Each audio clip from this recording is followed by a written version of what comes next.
Hi నమస్తే, welcome to Mara media. నేను మీ కేవీఆర్. టీడీపీ జనసేన పొత్తు సంగతి పక్కన పెడితే జనసేనకు కేటాయించిన సీట్లను అమ్ముకుంటున్నారంటూ ఆంధ్రప్రదేశ్లో ఒక పెద్ద ఎత్తున ప్రచారం జరుగుతుంది.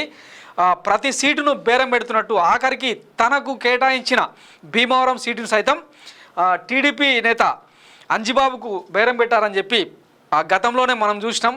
మొదటి జాబితా ప్రకటన తర్వాత జగ్గయ్యపేట ఇన్ఛార్జ్, జనసేన ఇన్ఛార్జు సూర్యచంద్ర లాంటి వాళ్ళు పెద్ద ఎత్తున పవన్ కళ్యాణ్ మీద విరుచుకుపడ్డ సందర్భాన్ని మనం చూసినాం.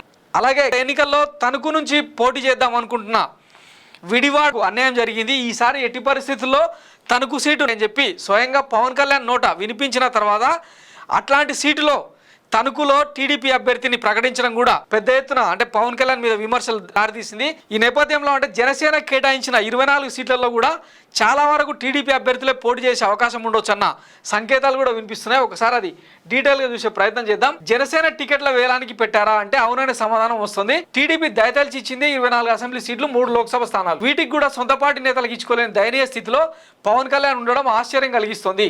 మరోవైపు జనసేన శ్రేణులకు ఆగ్రహం తెప్పిస్తుంది. కనీసం జనసేనలో చేరిన వాళ్లకు టికెట్లు ఇస్తే సరిపెట్టుకోవచ్చని ఆ పార్టీ నాయకులు కార్యకర్తలు అనుకునే దుస్థితికి జారిపోయారనమాట. జనసేన టికెట్లను వేలానికి పెట్టి ఎవరెక్కువ రేటు కొంటే వారే అభ్యర్థి కావడం ఏంటనే నిలదీత జనసేన శ్రేణుల నుంచి వినిపిస్తోంది. ఉదాహరణగా భీమవరం, తిరుపతి సీట్ల గురించి జనసేన నాయకులు చెబుతున్నారు. 2019లో భీమవరం నుంచి పవన్ కళ్యాణ్ పోటీ చేశారు.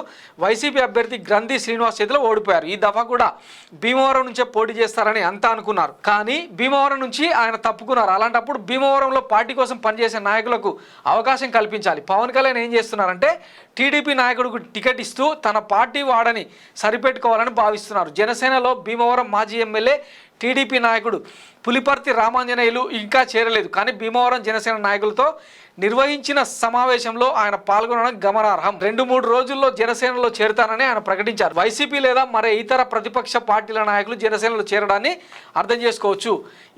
ఎందుకంటే అవి ప్రతిపక్ష పార్టీలు కాబట్టి. మిత్రపక్షమైన టీడీపీ నాయకులను ఏ విధంగా చేర్చుకుంటారు, ఎలా సమర్థించుకుంటారో పవన్ కళ్యాణే సమాధానం చెప్పాలి. వైసీపీ నేతల చేరిక సందర్భంగా ఆ పార్టీ నియంతృత్వమో స్వేచ్ఛనో విమర్శించవచ్చు. టీడీపీ నేతలనే చేర్చుకోవడాన్ని జనసేనని ఎలా సమర్థించుకుంటారనే ప్రశ్న జనసేన నేతల నుంచే రావడం విశేషం. అలాగే తిరుపతి సీటును జనసేన కేటాయించారు. అది అధికారికంగా ప్రకటించడమే తర్వాయి. ఈ నేపథ్యంలో తిరుపతి సీటు కోసం అక్కడ జనసేన నాయకులు ప్రయత్నిస్తున్నారంటే అర్థం చేసుకోవచ్చు. అదేంటో కానీ జనసేన టికెట్ కోసం పవన్ చుట్టూ టీడీపీ నాయకులు తిరగడం ఆశ్చర్యం కలిగిస్తోంది. తిరుపతి జనసేన సీటు కోసం ఆ పార్టీ నాయకులు పసుపులేటి హరిప్రసాద్, కిరణ్ రాయల్ తదితరుల పేర్లు అసలు వినిపించకపోవడం గమనార్హం.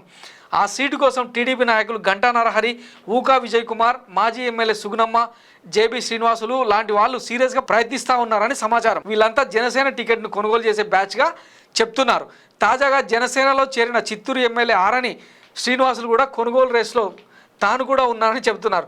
జనసేన సీట్లకు కేటాయింపులో డొల్లతనం బయటపడింది. రానున్న రోజుల్లో జనసేన సీట్ల కేటాయింపు, అభ్యర్థుల ఎంపిక విషయానికి వస్తే ఇంకెన్ని విచిత్రాలు చూడాల్సి వస్తుందో అనే చర్చ తెరలేచింది. జనసేనకు సీటు కేటాయిస్తారనే ప్రచారం జరుగుతున్న చోట టీడీపీ నేతలు వ్యూహం మార్చారు. ఎటు పవన్ కళ్యాణ్ సీట్లను వేలానికి పెడుతున్నారని, అదేదో తామే ఆ పార్టీలో చేరుకుంటే సరిపోతుంది కదా అని ఆఫ్ ది రికార్డ్గా చెప్తున్నారంట. సో ఈ నేపథ్యంలో జనసేన శ్రేణులు మొత్తం పవన్ కళ్యాణ్ మీద పెద్ద ఎత్తున ప్రశ్నలు సంధిస్తున్నారనమాట. ఇక గతంలో ఆయన జెండాలు కలిపే కార్యక్రమంలో తననెవరూ ప్రశ్నించొద్దు, తనకంటూ ఒక విహంగ వీక్షణ ఉంది, వ్యూహం ఉంది, తనకు వదిలేయండి అని చెప్పి గతంలో చెప్పినా కూడా ఇప్పుడు ఈయన వచ్చిన సీట్లను కూడా నిలబెట్టుకోకుండా ఆ స్థానాల్లో టీడీపీ వాళ్ళకు ఛాన్స్ ఇచ్చేలాగా పవన్ కళ్యాణ్ ప్రవర్తిస్తుండడం ఆ పార్టీ శ్రేణులు జీర్ణించుకోలేకపోతున్నాయి అన్నమాట. సో ఇకపోతే ఈయన అంటే ఎన్నికలకు తాను వ్యూహం మారుస్తున్న విషయం కూడా సోషల్ మీడియాలో ఇట్లా మీమ్స్ రూపంలో వెలుగు చూస్తున్నాయి. 2009లో మామను చంపిన చంద్రబాబు అని చెప్పి పవన్ కళ్యాణ్ మాట్లాడిండు.